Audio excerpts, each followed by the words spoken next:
Untuk lagu kedua, saya pilih lagu ini kerana Muza bermain dengan band dia, dengan bertajuk Rising Force dari album Yui Malmsteen. Kenapa saya pilih lagu ni berbanding dengan lagu-lagu lain? Sebabnya ada beberapa sebab. Yang pertama, sebab dia main three-piece. Yang kedua, basis dia Bob Sentuhan. So, anda kenal Bob Sentuhan. Dan yang ketiga, Muza guna Gibson Les Paul kerana jarang saya lihat orang main lagu ni guna Gibson. Selalunya guna gitar Fender.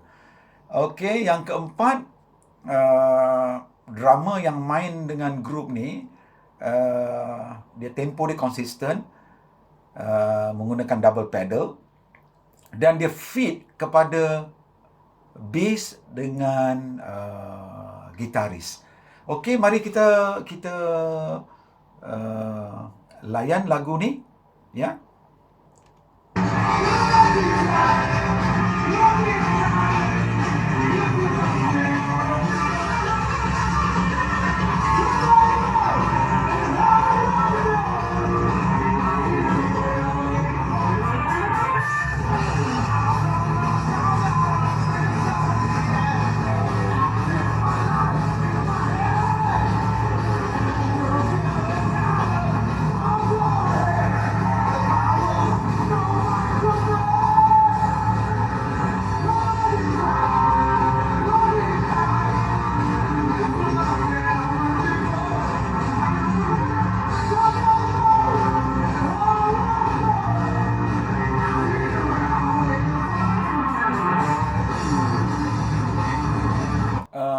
Recording ni, video ni dia terus masuk chorus saja. Saya rasa dia terrekod lambat sikit. Memang daripada YouTube saya ambil pun memang dia terus masuk chorus. Muza masih menggunakan drop D. Lagu ni bercakap tentang lagu Rising Force ni. Aura dia memang tinggi. Aura dia memang sangat-sangat dasar lah. Kerana siapa saja yang jadi gitaris semua nak jadi Malmsteen pada tahun 80-an masa album tu keluar. 80-an, 90-an, tahun 2000. Lagu ni kira dah macam jadi lagu wajib pada semua gitaris. Antara gitaris yang menyerupai Malmsteen ni, umpama panggil Malmsteen Malaysia umpamanya, seperti Man Kidal, Joe Bernmarx, Arwah Eddie. Mereka ni memang karisma dia tu macam Malmsteen lah. Okey, kita tengok pada video ni Muza untuk bahagian seterusnya, ya.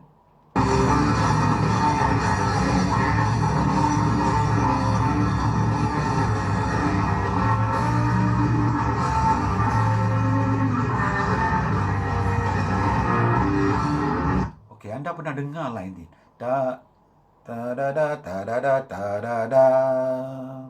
So ini kalau anda mungkin pernah dengar line ni, ada dalam album Samad sebenarnya, Arwah Samad. Digunakan lagu ni dalam lagu joget. Da da da da da dam pam pam pam pam. Da da da da da da da da da da da dam. Samad ada ambil ni line daripada Rising Force punya ni. Untuk lagu Malmsteen ni, kalau nak ikut dia ada few tips lah. Dia ada few tips dia. Tips ini kalau nak ikut ada tips dia. Pertama kita kena hafal scale lah. Harmonic minor scale ni memang kena hafal habis. Dan yang kedua memang kena terror buat arpeggios lah. Arpeggios kena bagus. Kena hafal sequence pattern. Sequence ni dia ada pattern dia. Triplet, duplet, 16, 8, kena hafal. Dan juga tahu menggunakan diminish. Lagu-lagu macam Malmsteen ni memang kena betul-betul mahir tahu menggunakan diminish chord, pattern dia. Diminish dalam kedudukan untuk 2 tali, untuk diminish permainan dalam 3 tali, dan tali antara keempat dan keenam. So kena hafal lah. Diminish ni memang wajib dalam permainan lagu-lagu yang sebegini. And then juga tips dia yang seterusnya adalah shifting daripada oktav ke oktav. So kita kena tahu fretboard tu dengan mahir. Mozart dalam lagu ni dia, saya tak tahu apa ilmu dia pakai lah, tapi dia memang fully equipped lah. Dia memang cukup sebagai seorang gitaris, dia memang lengkap bagi saya. No doubt dia bukan saja bagus dengan akustik, dengan elektrik dia mahir betul. Saya memang sampai sekarang pun saya tak boleh main lagu Rising Force, minat dengar tapi tak reti nak main. Okey, kita teruskan untuk react ni pada bahagian seterusnya.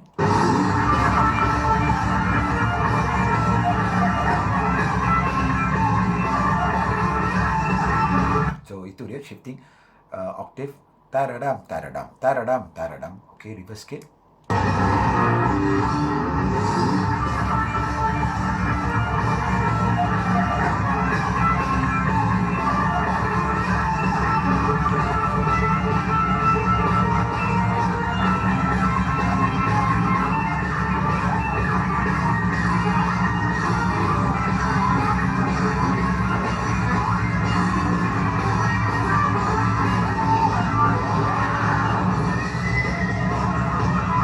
Bermula daripada ini, chord dah shifting pada F sharp.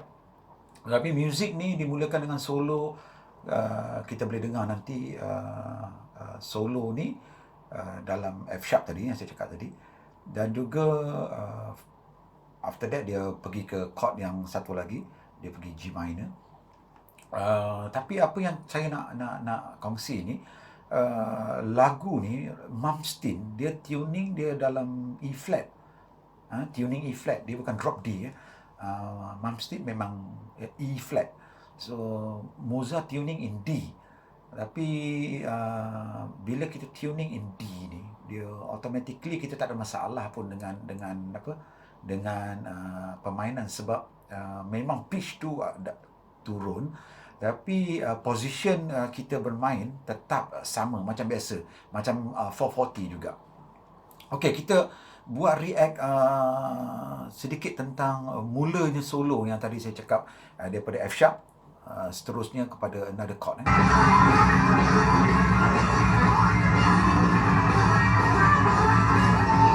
Okey, ini masuk solo.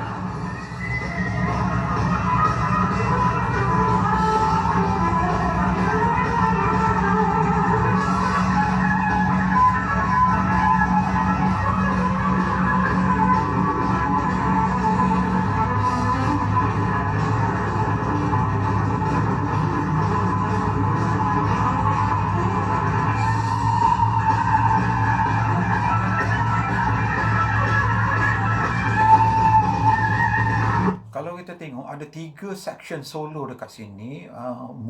Mozart dia gunakan dia punya own stylish dia gunakan own stylish solo dia, menggunakan blues approach.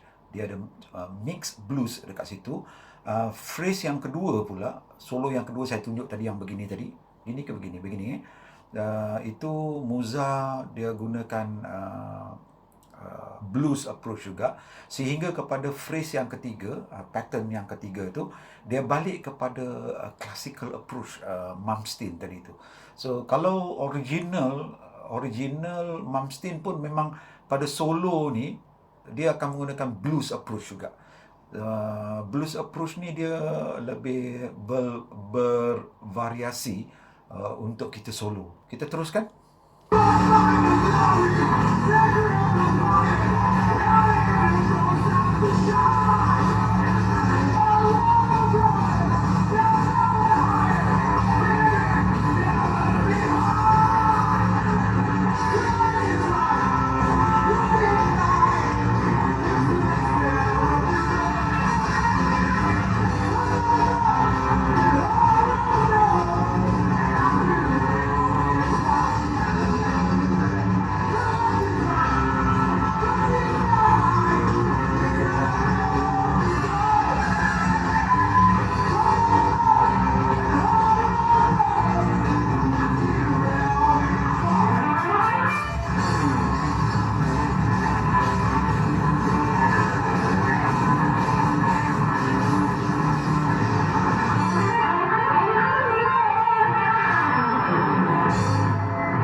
tengok dekat situ, ending dia, Mozart dia macam bila band tu dia bagi a last post, yang menarik sebab Mozart dia mixkan pada solo dia tu, cadenza yang terakhir tu dia campur dengan eruption daripada Van Halen. Da da da da da da da da da da da da da da da da da da. So menarik ya. Dia ada Malmsteen dekat situ, dia ada apa lagi? Dia ada Van Halen dekat situ. Okey, kita dengar ada part hujung yang menarik, bagi saya sangat menarik. Tapi video ni dia habis dekat situ. Kalau sempat saya bagi hint sikit dengar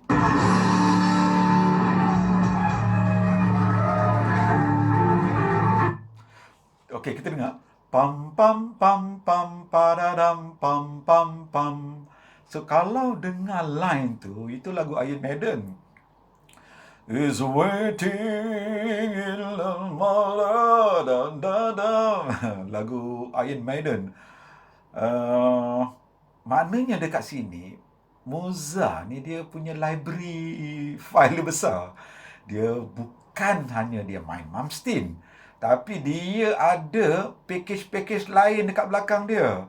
Dia ada Van Halen, dia ada Iron Maiden belakang dia. Yang itu yang kita tengok dalam video ni. Video-video lain ada macam Mark Knopfler, dia boleh tiru sebiji-sebiji.